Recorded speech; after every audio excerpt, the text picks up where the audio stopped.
मेरे सभी प्यारे निरंकारी संत महात्माओं, भाई बहनों, माताओं के चरणों में प्यार भरा नतमस्तक होकर धन निरंकार जी स्वीकार करें। और जो मेरे मित्र भाई, सब्सक्राइबर भाई, सभी को मेरा प्यार भरा नमस्कार। तो जैसा कि आप सभी देख रहे हैं, ये महात्मा जी बहुत ही सेवादार महात्मा है। सेवादारों में कहते सेवादार, कहीं भी सेवा हो सबसे पहले दर्शन, बहुत ही अच्छी कोई भी सेवा हो सबसे पहले आगे आते हैं। और दास का इनका बहुत ही मतलब घरेलू ऐसा संबंध है, कहते एक दोस्ताना याराना, बाकी संत महात्मा तो उनके चरण की धूली है। और आज आपके सामने एक वो बात रखने आए। दास ने बहुत विनती की, दास के मन में एक बार ख्याल आया कि एक बात आपसे सुनी थी और मुझे भी पता था कि बहुत ही मतलब कहते ना कि एक ऐसी खुशी की तलाश में कोई दर इन्होंने नहीं छोड़ा, जिस खुशी की तलाश में दर दर भटक गए, उम्मीद छोड़ दी, घुटने टेक दिए और सदगुरु की कृपा से किस तरह से वो खुशी इनको मिली। आप लोग वीडियो देखेंगे तो आपको पता चलेगा, इन्हीं की मुखार बिंदु से वो सच्चाई है। कहते कोई भी दर इन्होंने नहीं छोड़ा, जिसने जहाँ बताया गए जरूर, एक बार नहीं 10 बार गए, मगर वहाँ पे इनको कुछ भी नहीं हासिल हुआ। और कहते ना कि परमात्मा तो हर जगह है, ध्यान तो इनका परमात्मा था, मगर कहते ना कि जो अंग संग था, कभी देखा नहीं था, सुना था। जब इन्होंने देखा जाना तो किस तरह से सदगुरु ने वो खुशी से इनको निहाल किया और इनकी खुशी का कोई ठिकाना नहीं। किस तरह से खुशी के मारे पागल लोग झूमे उठे और संत भी इनके साथ, जो करीबी संत, उन्होंने इतनी खुशियां मनाई। तो वो क्या खुशी है, इन्हीं के मुखार बिंदु से सुनेंगे। चलते हैं, ज़्यादा समय ना खर्च करते हुए इन्हीं महात्मा जी से सुनते हैं वो बात। और जो भी वीडियो को पहली बार देख रहा है, सब्सक्राइब जरूर करें, लाइक करें और चैनल को सब्सक्राइब करें। चलते हैं।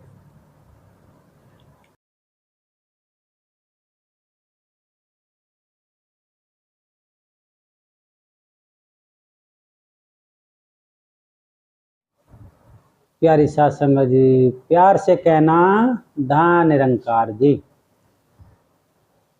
प्यारी साध संगत जी, मैं पप्पू राम निरंकारी, जो ये निरंकारी मिशन है,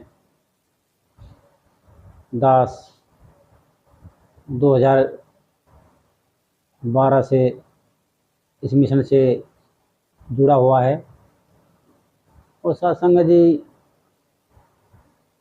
दास का जन्म 1975 का है।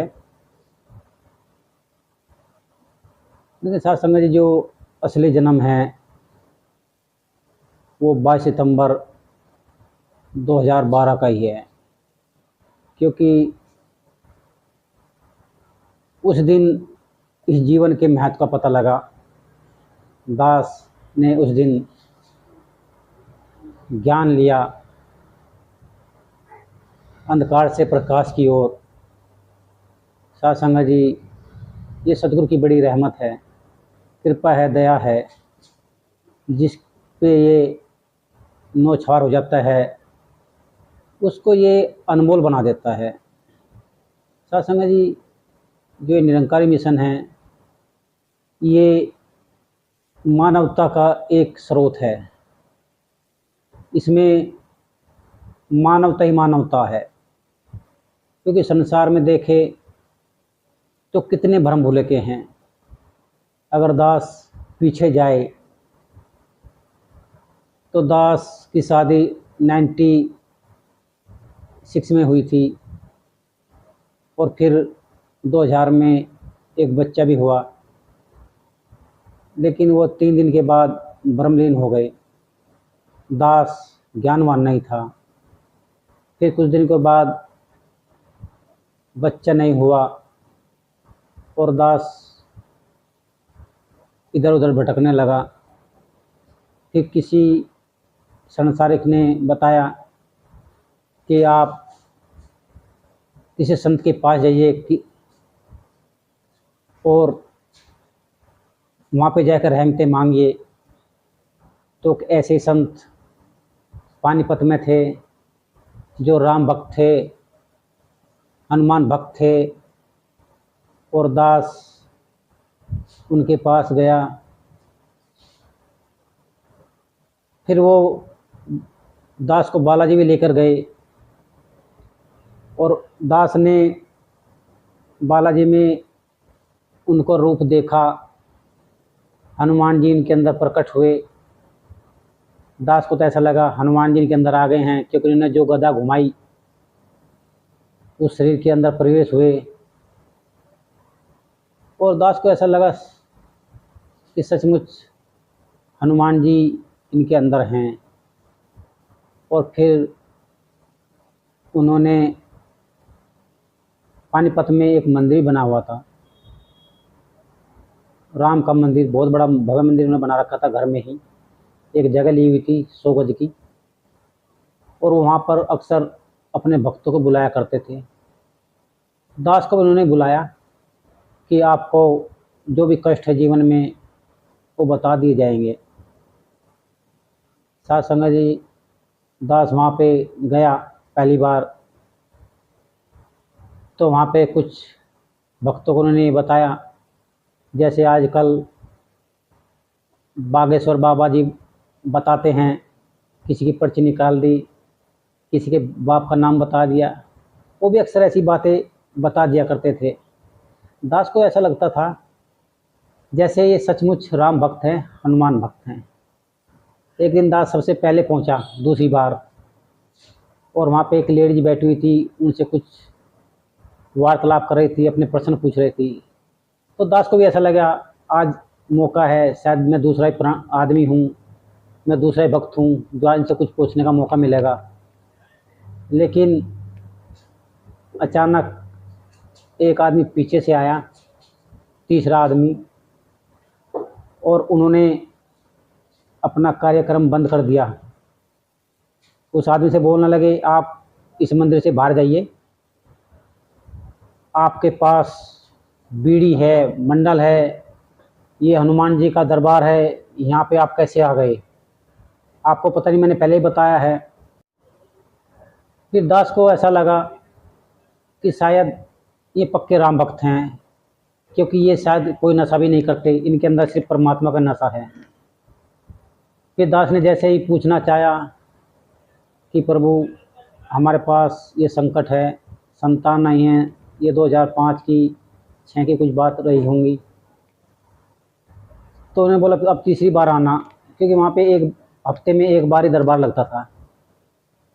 फिर दास तीसरी बार गया। अब दिल्ली से पानीपत जाना, पूरा दिन वहीं पे ही लौट फेर में रह जाना। तीसरी बार फिर दास गया। अब की बार तीसरी बार फिर उनसे विनती की गई, तो उन्होंने बोला अब की बार मेरे पास एक पीर आएंगे। फिर उन्होंने अरदास लगाई, जिस पीर की वो पूजा करते थे।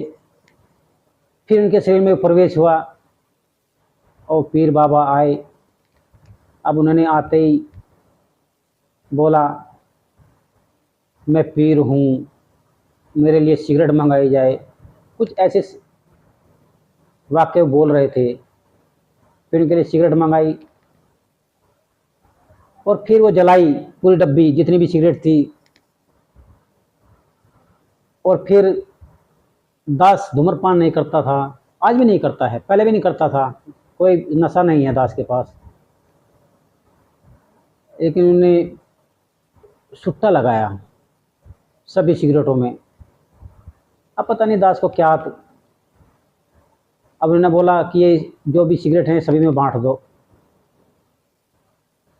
अब उन्होंने एक सिगरेट दास की तरफ भी, दास ने हाथ जोड़े कि दास तो ये करता नहीं। फिर बोले नहीं, तुम्हें नहीं पता है, ये प्रसाद है एक फ़कीर का, संत का, पीर का, आपको ग्रहण करना होगा। सत्संग जी, आप जानते हैं जब अंधकार होता है, जब ज्ञान नहीं होता है, सामने वाला क्या बोल रहा है कुछ समझ नहीं आती है। वो सिर्फ यही चाहता है अपनी भलाई, कैसी भलाई मिल जाए, तो कैसे मिल जाए, किस रूप में मिल जाए, कुछ भी करने से मिल जाए। दास ने वो सिगरेट ली। और सत्संग जी, लेकिन एक क्वेश्चन मन में उठ गया, अगर ये राम भक्त हैं हनुमान भक्त हैं। हनुमान तो सब संकट मोचन हैं, सबके दुख हरने वाले हैं। फिर इनको अदरवाइज दूसरी जो शक्तियां हैं, जो पूजनीय हैं, पूजते हैं, उनको बुलाने की क्या जरूरत है। मन में ये विचार चलता ही रहा। फिर चौथी बार बुलाया, पांचवी बार बुलाया, दास जाता रहा, लेकिन समस्या का हल कुछ नहीं मिला। अक्सर पप्पू को एक पप्पू ही समझ लिया। जैसे पप्पू नहीं होता, बच्चे को पप्पू कहते हैं, ऐसी हालत हमारी है। हालत क्यों है? क्योंकि जब तक ज्ञान नहीं होता तब तक कुछ समझ में नहीं आता। सामने वाला जो बोल देता है वो हमें सच लगने लग जाता है। तो सासंगा जी, फिर दास ने बहुत इलाज कराए, मेडिकल में भी इलाज कराया, लेकिन कोई सफलता नहीं मिली। सासंगा जी, मीरा को शाम मिले, सबरी को राम मिले, लेकिन दास को कान्हा मिला। कान्हा कैसे मिला? ये बात 2012 की। अक्सर दास ने अपनी मम्मी को देखा है, वो एक अनपढ़ थी, पढ़ी लिखी नहीं थी, लेकिन परमात्मा की उनके ऊपर कृपा हुई कि उन्होंने ज्ञान लिया। 2008 के करीब गांव में कोई निरंकारी परिवार था, और किसी ने, महात्मा ने उनको समझाया कि आप आखिरी समय है जीवन का, आप परमात्मा से जुड़ो। और उन्होंने बात जो कि तो मानी, और महात्मा ने उनको ज्ञान दिलवाया। फिर माता जी की एक चाहत थी कि मैं, क्योंकि परिवार में सबसे छोटा बेटा था उनका, हम 5 भाई थे, सभी के बच्चे थे, लेकिन दास के पास बच्चा नहीं था। वो कमी इनको भी खल रही थी। वो अक्सर बोला करती थी, आप निरंकार से जुड़ जाओ, आप ज्ञान ले लो। दास अक्सर टाल मटोल कर दिया करता था। बात अक्सर दास उनकी काट दिया करता था, माँ की बात भी काट दिया करता था। कुछ नहीं रखा इस निरंकार में। शक्तियाँ बहुत हैं, राम हैं, हनुमान हैं, कृष्ण हैं, हम तो पूजने वाले इंसान हैं, हम सनातनी हैं। मन में ये अहंकार होता है कि हमें क्या ज्ञान लेने की जरूरत है। लेकिन दास ने देखा 2010 में जनवरी के महीने में, जब माता जी बीमार हो गई, और वो इतनी बीमार हो गई, शायद वो उनके लास्ट क्षण थे। दास को समझ में नहीं आ रहा था कि वो शायद चली जाएंगी। और दास दिल्ली में जॉब कर रहा है, प्राइवेट जॉब भी कर रहा है दास। सूचना मिली मम्मी बीमार है, और दास गया। लेकिन वो दास का चेहरा भी नहीं देख पा रही थी। सर्दी का महीना था। उनको बोला गया कि बेटा आया है छोटा। वो बोले पप्पू आया है, छोटा बेटा आया है। लेकिन वो मुंह भी नहीं देख पा रही थी मेरा। परिवार किसी का मुंह नहीं देख पा रही थी। पहचान सबकी रही थी, आवाज़ बोल रही थी। शायद उनका माया से, मोह माया से मन दूर हो गया था। ये बात दास को अब समझ में आ रही है। और वो 3-4 रोज के बाद 13 जनवरी को ब्रह्मलीन हो गई। तो दास ने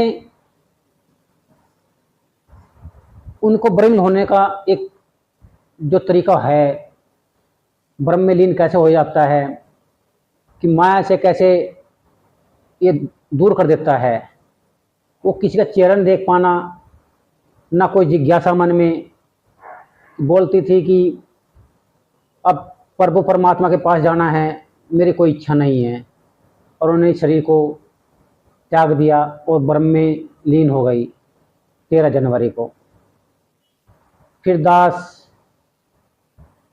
किसी महात्मा, जब दास थक लिया, कोई सफलता नहीं मिली, फिर दास ने सोचा चल माँ की बात मान ली जाए। माँ बोला अक्सर करती थी कि आप निरंकारी ज्ञान लीजिए, आपका कल्याण होगा, यहाँ पे बहुत शक्ति हैं। तो दास तो यही सोचता था कि शक्ति है एक, चलो देखते हैं। और दास पानीपत के पास जो आज समागम होता है समालखा, वहाँ एक गाँव है नामुंडा, और वहाँ पे महात्मा बख्तावर जी उस समय के मुखिया हुआ करते थे। वो बहुत ज्ञान दिया करते थे, बहुत अच्छा ज्ञान दिया करते थे, समझाने का तरीका उनका बहुत ही अद्भुत था। और वहाँ पे दास ने ज्ञान लिया और उनके एक बार में ही दास को वो ज्ञान हुआ। 3 लोक 9 खंड ये समझाए निरंकार क्या है। और उसके बाद फिर दास ने नित्य सत्संग किया और फिर बाबा जी का 2 अक्टूबर को समागम होना द्वारका में दिल्ली में। उसका चमत्कार ऐसा हुआ कि फिर दोनों मियाँ बीवी की सेवा लगी समागम में, और दास को पता नहीं, बीवी के मन में एक अलग ही विचार चल रहे थे कि मुझे माता जी से मिलना है, सदगुरु से मिलना है। त्रिमूर्ति इस समय हुआ करती थी और वो पहुंच गई त्रिमूर्ति के पास। अब वहाँ पे सेवादल के महात्मा ने उनको रोका, लेकिन माता जी ने सेवादल को बुलाया और सेवादल से पूछा इस बहन को आने दो। और सासंगा जी, वो महात्मा रितु जी जो मेरी वाइफ है, स्वयं पूजने माता जी के पास गई और अपने आप बीती बताई, और माता जी ने एक आशीर्वाद दिया, एक सेव दिया। और सासंगा जी वो सेव लेके घर पे आई और मेरी वाइफ ने मुझे बताया आपको समागम में क्या मिला। दास ने यही बोला कि बाबा जी के दर्शन हुए, त्रिमूर्ति के दर्शन हुए, सेवा मिली, इससे अच्छा सौभाग्य कहाँ मिलेगा। वाइफ बोल रही है कि मुझे तो आज कुछ अलग ही। फिर वाइफ ने बोला कि मुझे तो आज कुछ माता जी ने अलग ही दिया है। तो दास ये सोच रहा था माता जी ने क्या दिया इनको, ऐसा क्या चीज़ मिल गई। तो उन्होंने बताई माता जी ने मुझे ये फल दिया है। और सासंगा जी, दास भी बहुत ही हैरान कि इतनी 2-2.5 लाख की शायद संत महात्मा आए हुए थे और वो एक चमत्कार से कम नहीं था। और सासंगा जी फिर 2013 को वो सौभाग्य प्राप्त हुआ जब डॉक्टरों ने बोला कि आपके पास एक खुशी आने वाली है, आपका जीवन सफल हुआ। और सासंग जी 2014 में फिर 18 अगस्त 2014 को एक बच्चे का जन्म हुआ, लड़का हुआ। जन्माष्टमी का दिन था, समय 5:45 का। और सासंग जी जैसे संत महात्मा के पास फ़ोन किया तो संत महात्मा झूम उठे, कह रहे तो चमत्कार हो गया। सासंग जी किसी को राम मिले, किसी को श्याम मिले, और दास को कान्हा मिला। कान्हा भी महात्मा ने ही नाम रखा, क्योंकि उनका जो नाम राशि पंडित से निकलवाई गई तो कैसे निकली, तो फिर हमारे कमल सिंह महात्मा जी नजफगढ़ के, उन्होंने बोला इनका नाम हम कमल ऋषि के नाम से रखेंगे, कमल। और वैसे दास लोग प्यार से कमल कान्हे बोलता है, क्योंकि जन्माष्टमी को पैदा हुए। और सासंगा जी जो चाहत थी वो पूरी हुई। प्यारे सासंगा जी, प्यार से कहना धन नहीं पाए।